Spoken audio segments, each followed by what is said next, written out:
आज जम्मू कश्मीर पुलिस ने 33 करोड़ रुपए का चिट्टा जो है बस स्टैंड के इलाके से एक शख्स से बरामद किया है। और ये बहुत बड़ी कामयाबी है। बहुत बड़ी कामयाबी ये जम्मू कश्मीर पुलिस को मिली है। पर इसमें कुछ पॉइंट जो हैं वो सोचने वाले ये हैं कि पंजाब से एक आदमी 33 करोड़ रुपए का चिट्टा लेके जम्मू कश्मीर में दाखिल हो जाता है। सोचने वाली बात यह है। और इतनी बड़ी खेप चिट्टे की जम्मू कश्मीर से मिलनी ये बड़ी हैरानगी की बात है। इसका मतलब यह है कि यहां पे कुछ ऐसे लोग हैं जिनके लिए 30-33 करोड़ रुपया पड़ा हुआ है और वो चिट्टे के खरीदार हैं। ये पॉइंट भी नोट करना चाहिए कि इसका मतलब ये है कि कुछ व्हाइट कॉलर लोग हो सकते हैं जिनके पास जम्मू कश्मीर में चिट्टा पहुंचना था 33 करोड़ का। अगर वो पंजाब से जम्मू में 33 करोड़ रुपए का चिट्टा लेके आया है तो इसका मतलब ये है कि यहां पे कस्टमर है, यहां पे देश विरोधी लोग, देशद्रोही लोग बैठे हुए हैं। यानी कि वो व्हाइट कॉलर लोग हैं जो अभी तक पकड़ में नहीं आए हैं। वो जो 33 करोड़ रुपए का चिट्टा लेके आया है यहां पे, इसका मतलब है कि जम्मू कश्मीर में अभी भी इस तरह के व्हाइट कॉलर लोग जो हैं बैठे हुए हैं जिसने वो 33 करोड़ का चिट्टा खरीदना था। आज ही जम्मू कश्मीर पुलिस के एडीजीपी साहब ने प्रेस कॉन्फ्रेंस की है और ये बताया है कि 33 करोड़ रुपए का चिट्टा बरामद किया गया है बस स्टैंड में एक शख्स से जो कि पंजाब से लेके आया। और अभी तक उन्होंने पूरे खुलासे नहीं किए हैं कि वो लड़का माइनर है, क्योंकि ये भी this is part of planning. ये जो चिट्टे वाले होते हैं ये माइनर बच्चों को यूज करते हैं, लेडीज को यूज करते हैं। आपको पता है कितनी लेडीज जो है जम्मू कश्मीर में पीछे पकड़ी गई। पीछे आपने रेशमगर कॉलोनी में देखा कि एक लेडीज पकड़ी गई, पर अभी मुझे खबर मिली है कि रेशमगर कॉलोनी में जो लेडीज पकड़ी गई थी वो जमानत पे बाहर आ गई है। ये भी हैरानगी की बात है। इसके पीछे कारण क्या है? इन चिट्टे वालों के पास पैसा बहुत ज्यादा है। ये बड़े बड़े वकील करते हैं। वकील भी हमारे बीच में बैठे हुए हैं जो ये केसों को लड़ते हैं, जो ये बताते हैं बाद में कि जो गवाह होते हैं ये चिट्टा नहीं है कुछ और है, वहीं पे गेम चलती है। जैसे आपने देखा रेशमगर कॉलोनी में उस औरत के घर में एक फटका भी लग गया। जम्मू कश्मीर पुलिस ने वो बैनर भी लगाया, प्रॉपर्टियां अटैच हो रही है। जगह जगह जम्मू कश्मीर पुलिस जो है प्रॉपर्टीज अटैच कर रही है। और इसका मतलब यह है कि इन लोगों को कानून का जरा भी डर नहीं है। ये लोग कानून से नहीं डरते हैं। जम्मू कश्मीर पुलिस तो काफी जगह जम्मू कश्मीर में चिट्टे वालों की प्रॉपर्टियां अटैच कर रही है। प्रॉपर्टी अटैच करने से इन चिट्टे वालों को कोई फर्क नहीं पड़ता और ना ही इनको कोई फर्क पड़ने वाला है। प्रॉपर्टी अटैच करने का मतलब यह है कि आप इस घर में ही रहेंगे, घर से बाहर नहीं जाएंगे। सिर्फ यह है कि प्रॉपर्टी को बेच नहीं सकते। यानी कि लोग तो वहीं रह रही हैं। यहां तो कानून थोड़ा सख्त होना चाहिए, कानून को सख्ती दिखानी चाहिए। या तो उनके प्रॉपर्टी को गिरा देना चाहिए या तो उनके प्रॉपर्टी सील ऐसे करो कि उस घर में कोई रहे ना। कानून को सख्त होना पड़ेगा। जैसे मैंने कहा कि रेशमगर कॉलोनी में अभी उस औरत के घर में वो बैनर भी लगा। अभी सुनने में ये आ रहा है कि वो दोबारा वापस आ गई। अभी की बात है, अभी 2-3 महीने की बात है, उसकी जमानत होगी और ये लोग बाहर आ जाते हैं क्योंकि पैसा बहुत ज्यादा, पीछे पैसे की गेम है। हो सकता है इनके पीछे जो बड़े बड़े सरगना बैठे हों जो 30-33 करोड़ रुपए का चिट्टा यहां बेच सकते हैं। हो सकता है वकील करने के लिए भी ये पैसे देते हो, भाई ये लो पैसा, बड़े बड़े वकील कर लो, बाहर आ जाओगे। इसका मतलब यह है कि जम्मू कश्मीर में व्हाइट कॉलर लोग जो हैं बैठे हुए हैं जो इतनी तादाद में चिट्टा खरीदने की हैसियत रखते हैं। 33 करोड़ का चिट्टा एक शख्स के पास, कहां यहीं बेचने आ रहा है। जम्मू कश्मीर में किसी को बेचने आ रहा होगा और चिट्टा अभी भी बिक रहा है।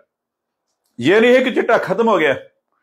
छोटे छोटे लोग पकड़े जाते हैं, 10 ग्राम, 2 ग्राम, 2.5 ग्राम, 3 ग्राम, यही लोग पकड़े जाते हैं। पर जो मेन आदमी हैं, जो व्हाइट कॉलर लोग हैं, वो ऐसे प्लानिंग से चिट्टा बेच रहे हैं, उनको कानून का डर नहीं है।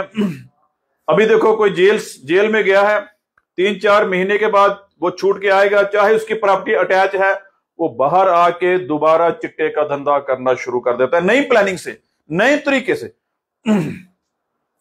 जब तक भारत सरकार इन चिट्टे वालों के खिलाफ पूरी सख्ती नहीं बरतेगी, बात बनने वाली नहीं है।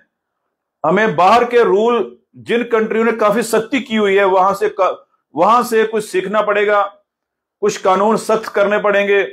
जिससे 1 ग्राम मिलता है, 2 ग्राम मिलता है, उसको पूरी उम्र जेल में रखना पड़ेगा।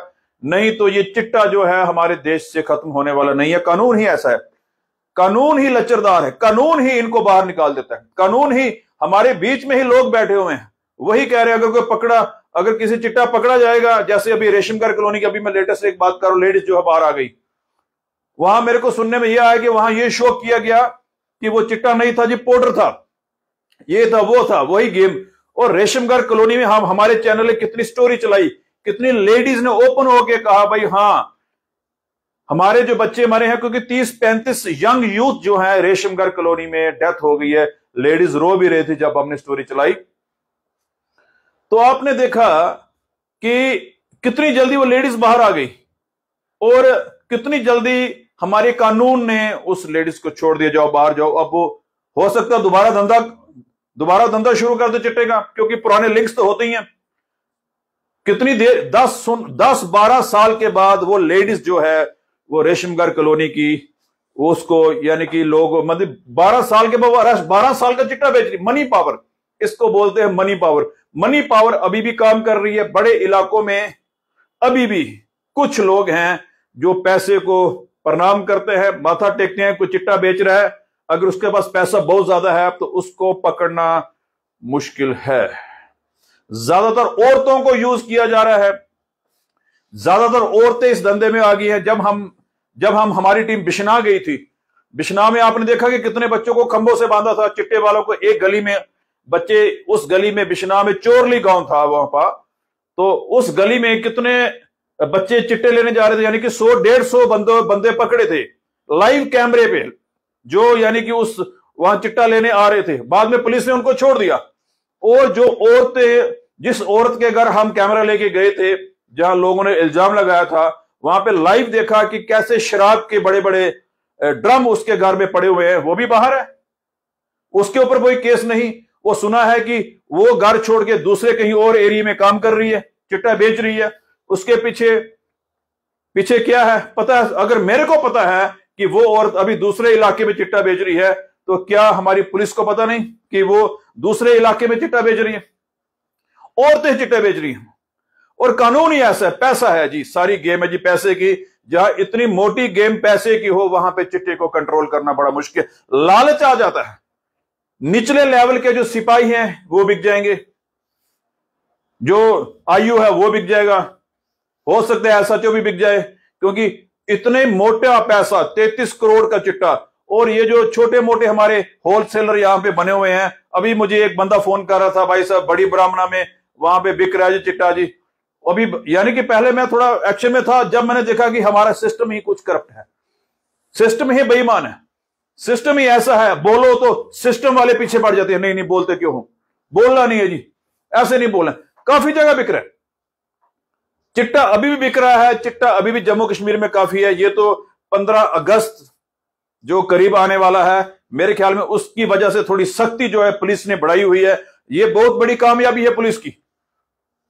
पर जो निचले लेवल वाले कुछ लोग हैं, जो हो सकता है कुछ खाकी वर्दी वाले ही हों, उनको भी पता होगा अभी हाँ फलानी जगह बिक रहा है, क्योंकि जब पैसे की बात आती है तो उसको पकड़ने में ढिलाई दे देते हैं।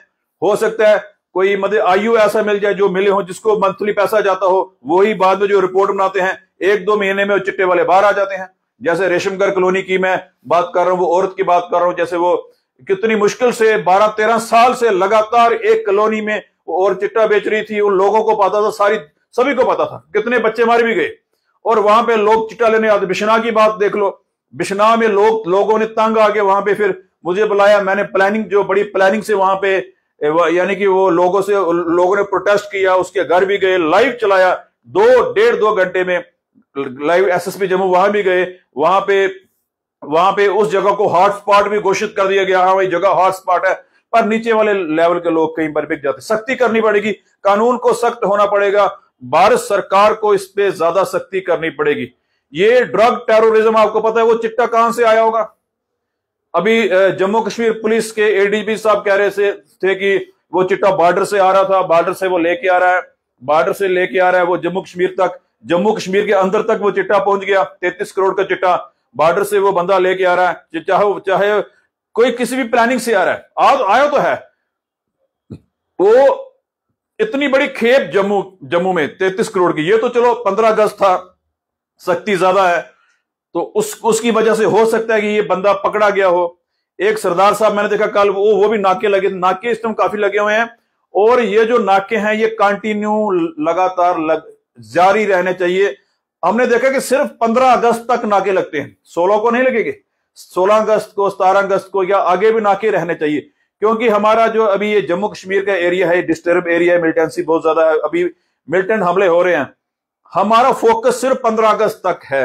15 अगस्त के बाद ठंडे हो जाएंगे, बैठ जाएंगे, नाके बंद हो जाएंगे, नहीं, 15 अगस्त के बाद भी नाके कंटिन्यू रहने चाहिए।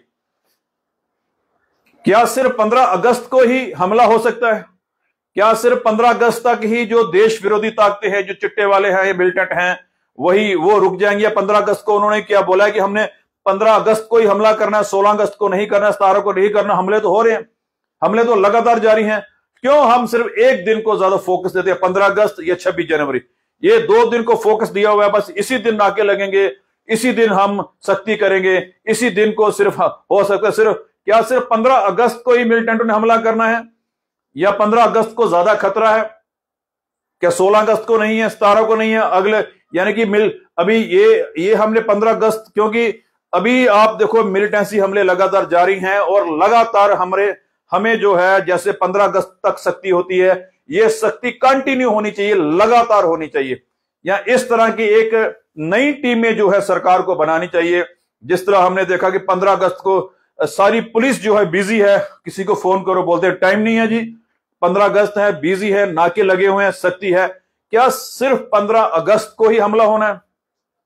क्या ये एक मतलब कि इसके पीछे हमारी वीकनेस नहीं है कि सिर्फ 15 अगस्त और 26 जनवरी तक ही हमने सख्ती करनी है? इतने मिलिटेंसी हमले हुए हैं, अगर लगातार 15 अगस्त की तरह हमारी पुलिस जो है, हमारी जो आर्मी है, इसको सख्ती करे, तो ये मिलिटेंसी हमले, ये जो चिट्टे वाले, क्योंकि आपको पता है कि पाकिस्तान से चिट्टा आ रहा है, जो आज भी बंदा पकड़ा गया, ये भी बॉर्डर से कहीं से चिट्टा लेके आया, बॉर्डर से क्रॉस तो हुआ है, किसने करवाया क्रॉस? इसके पीछे एक बड़ी हाई लेवल इंक्वायरी चाहिए। 33 करोड़ का चिट्टा एक बंदा लेके, 2 बंदे लेके बस स्टैंड जम्मू में पहुंच गए, और किस बंदे ने बॉर्डर से उस चिट्टे को क्रॉस करवाया? उन लोगों को पकड़ो। किस तरह बॉर्डर से चिट्टा जो है वो क्रॉस हो गया, उससे पूछा, उससे कड़ाई से पूछताछ की जाए, किस बॉर्डर से, कहां पे, और जहां पे उस बॉर्डर में किसी की ड्यूटी थी, सारे बंदे सस्पेंड करो। थोड़ी सख्ती तो करनी पड़ेगी। यानी कि बिना सख्ती किए ये जो चिट्टे वाला सिस्टम है कंट्रोल होने वाला नहीं है। ऊपर से कानून हमारा जो है बड़ा लचरदार है, कोई चिट्टे वाला पकड़ा जाता है और 2-3 महीनों में वो बाहर आ जाता है, और ज्यादातर औरतें और माइनर बच्चों को जानबूझ के यूज किया जा रहा है। अगर कोई 18 साल से कम का बच्चा है उसको दे देंगे खेप जा, अगर केस पड़ भी गया तो वो बड़ी जल्दी बाहर आ जाएगा। ये चिट्टे वालों की प्लानिंग है। और हो सकता है कि ये जो चिट्टे वाले व्हाइट कॉलर लोग जो है हमारे यहाँ पे काम कर रहे हैं, ये चिट्टे वाले व्हाइट कॉलर लोग ही वकील करके देते हो सकता है एक बहुत बड़ा गैंग जो है ये हमारे देश में और जम्मू कश्मीर में बहुत बड़ा चिट्टे का गैंग काम कर रहा है, जिसने पूरे सिस्टम को कंट्रोल करके रखा हुआ है। हो भी सकता है, क्योंकि 33 करोड़ रुपए का चिट्टा, ये तो एक आदमी पकड़ा गया, पता नहीं कितने बंदे कितने करोड़ का चिट्टा लेके आ रहे, तभी तो लोगों को मिल रहा है खाने को। इन्होंने जगह जगग अपने बंदे बैठाए हुए हैं बेचने वाले। हर इलाके में किसी न किसी इलाके में कोई ना कोई बंदा अभी भी किसी न किसी रूप में चिट्टा बेच रहा है। इसका मतलब यह कि वेल ऑर्गेनाइज तरीके से ये चिट्टे को हमारे देश में, फिलहाल हम जम्मू कश्मीर की बात करेंगे, जम्मू कश्मीर में वेल ऑर्गेनाइज तरीके से चिट्टे को बेचा जा रहा है। और ये जो खेप पकड़ी गई 33 करोड़ की, इससे तो यही पता लगता है कि कोई ग्राहक था, कोई कस्टमर था जिसने ये चिट्टा जम्मू कश्मीर में अपने पास रखना था, फिर आगे उसने सप्लाई करना था पूरे जम्मू कश्मीर में। और पता नहीं इस तरह की कितनी खेप जो है हमारे देश में और जम्मू कश्मीर में आ रही है। और इसके लिए काफी ज्यादा स्टिकनेस चाहिए, जैसे 15 अगस्त को स्टिकनेस की हुई है, ये स्टिकनेस हटनी नहीं चाहिए। ये स्टिकनेस कंटिन्यू लगातार जारी होनी, लगातार होनी चाहिए। और हमने देखा कि सिर्फ 15 अगस्त का एक हवा बना देते हैं, हाँ जी 15 अगस्त को देश आजाद हुआ था, स्टिकनेस कर दो। कहीं 15 अगस्त को मिलिटेंट हमले ना, उस दिन होते ही नहीं है। वो 16 अगस्त को कर देंगे, 17 को कर देंगे, 18 अगस्त को कर देंगे, उन्हीं को कर, वो कितने हमले हुए हैं पीछे। जिस तरह से 15 अगस्त वाले दिन सख्ती होती है, पूरे साल ऐसे ही सख्ती चाहिए। सरकार को चाहिए कि अलग टीमें बनानी चाहिए, जैसे जगह जगह अभी नाके लगे हुए हैं, ये नाके कंटिन्यू जारी रहने चाहिए, क्योंकि जो दुश्मन देश है वो मौके पे बैठा हुआ है। वो हथियार भी आ रहे हैं, वहां से बॉर्डर से हथियार आ रहे हैं, चिट्टा भी आ रहा है। आज 33 करोड़ का चिट्टा आ गया, ऊपर से कानून हमारा लचरदार है। कोई बंदे पकड़े जाते हैं, उनको पता है कि बड़े बड़े लोग पीछे बैठे हैं, होलसेलर, या इस तरह का सिस्टम ही चिट्टे वालों ने इस तरह का एक माहौल बना के रखा हुआ है।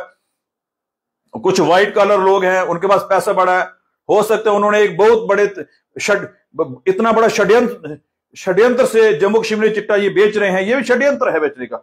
औरतों को आगे रखा है, और रेशम कार्ड से औरत बाहर आ गई। ये जो प्रॉपर्टी अटैचमेंट करते हैं, इससे ये लोग डरे नहीं हैं। मैं भी गया था एक दो जगह, जब किसी एक दो जगह प्रॉपर्टी अटैच के लोगों से पूछा, कहते हमें कोई फर्क नहीं। प्रॉपर्टी अटैच से उन लोगों को क्या फर्क है, कोई फर्क नहीं पड़ता इन लोगों को, फैमिली बीच में ही है, सिर्फ हम बैनर लगाते हैं। वो बोलते हमने कौन सा मकान बेचना है। उस चिट्टे वाले को क्या फर्क पड़ा? जो चिट्टे वाला जिसकी प्रॉपर्टी अटैच हुई उसको कोई फर्क नहीं पड़ा, सिर्फ शोर सा पड़ा एक या अखबारों में, वो लोग बेशर्म हो जाते हैं, आ गई फोटो तो आ गई।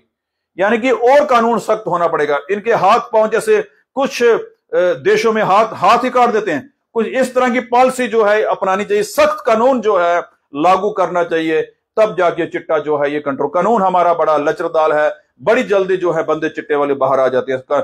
यानी सख्ती करनी पड़ेगी। बाकी देशों से, जिन देशों ने इस ड्रग को कंट्रोल किया है, वहां से कानून को देखना पड़े, किस तरह के कानून वहां पे लागू हैं, और उसी तरह के कानून जो जम्मू कश्मीर में चाहिए, फिर जाके ये चिट्टे वालों का कंट्रोल होगा। और आज जो 33 करोड़ की खेप पकड़ी है, इसके लिए जम्मू कश्मीर पुलिस को मुबारक है। चलो इतनी बड़ी खेप पकड़ी, ये जहर था, एक जहर का डब्बा, यानी कि जहर था जो हमारे बच्चों ने खाना था। और इस तरह की जहर का 33 करोड़ के और पैकेट पता नहीं कितने बॉर्डर पे पड़े हुए हैं, और वो वेट कर रहे हैं कि वो 33 करोड़ का माल और कितने अंदर आए। इस तरह के और भी पैकेट होंगे। ये कहां से आ रहा है? पाकिस्तान से, अफगानिस्तान से। ये सारा ये ड्रग जो है हमारे देश में आ रहा है, ये पूरा हिंदुस्तान ये जानता है ये बात। तो किस तरह से इस जहर से हमने अपने बच्चों को बचाना है, इसके लिए कानून को सख्त होना पड़ेगा, लोगों को सख्त होना पड़ेगा, लोगों को बताना पड़ेगा भाई कौन है मोहल्ले में, कौन बेच रहा है, क्या है, लोगों को शोर डालना पड़ेगा। पीछे जैसे मैंने एग्जांपल दी बिश्नाह की, रेशमकार कॉलोनी के लोग बाहर आए, उन्होंने वो 12-13 साल से जो औरत चिट्टा बेच रही थी उसके खिलाफ एक मोर्चा खोला, पुलिस ने पकड़ा उनको। अभी 3-4 महीने के बाद फिर वो बाहर आ गई है। फिर भी पुलिस को सख्ती करनी चाहिए। उस औरत से दोबारा पूछता है इसका दोबारा कैसे बाहर आ गई। क्या वो कोर्ट भी, हमारे जो वकील वो बड़े बड़े करते हैं, फिर वो बताते हैं कि ये पाउडर जो है ये चिट्टा नहीं था, पाउडर था, ये उसमें भी कोई गेम चलती है। सुनने में ये भी आया, इसमें भी पैसा चलता है। और भारत सरकार से मैं मांग करता हूं कि ज्यादा सख्ती होनी चाहिए। कैसे आदमी 33 करोड़ का चिट्टा लेके बॉर्डर क्रॉस करवा के, कौन बॉर्डर पे कौन बैठा हुआ है, कोई भी जिस बॉर्डर से क्रॉस हुआ है उस बॉर्डर के जितने भी हमारे सुरक्षा कर्मी हैं उनको सस्पेंड कर देना चाहिए, सख्ती बरतनी चाहिए। कैसे आ गए, कैसे वहां से बॉर्डर क्रॉस करके, कैसे 33 करोड़ का चिट्टा, कैसे जम्मू कश्मीर में हमारे बस स्टैंड के पास वो शख्स कैसे 33 करोड़ रुपए का चिट्टा लेके पहुंच गए। पुलिस ने अच्छी कार्रवाई की है, पर इसको और सख्ती करनी चाहिए। 15 अगस्त की तरह रोज नाके लगने चाहिए। ये नहीं कि 15 अगस्त तक ही मिलिटेंसी हमले होने हैं, उसके बाद नहीं होने। मिलिटेंसी हमले लगातार जारी हैं, और मैं भारत सरकार से ये मांग करता हूं कि इस तरह के नाके जो है लगातार लगे रहने चाहिए, क्योंकि अभी दुश्मन देश पीछे बैठा हुआ है, वो पूरी प्लानिंग कर रहा है। हर टाइम हमें अलर्ट रहना है। वीडियो कैसी लगी, वीडियो को आप शेयर भी करें, जानकारी यानी कि और लोगों तक पहुंचे। आप देख रहे हैं निर्भय निर्वैर चैनल।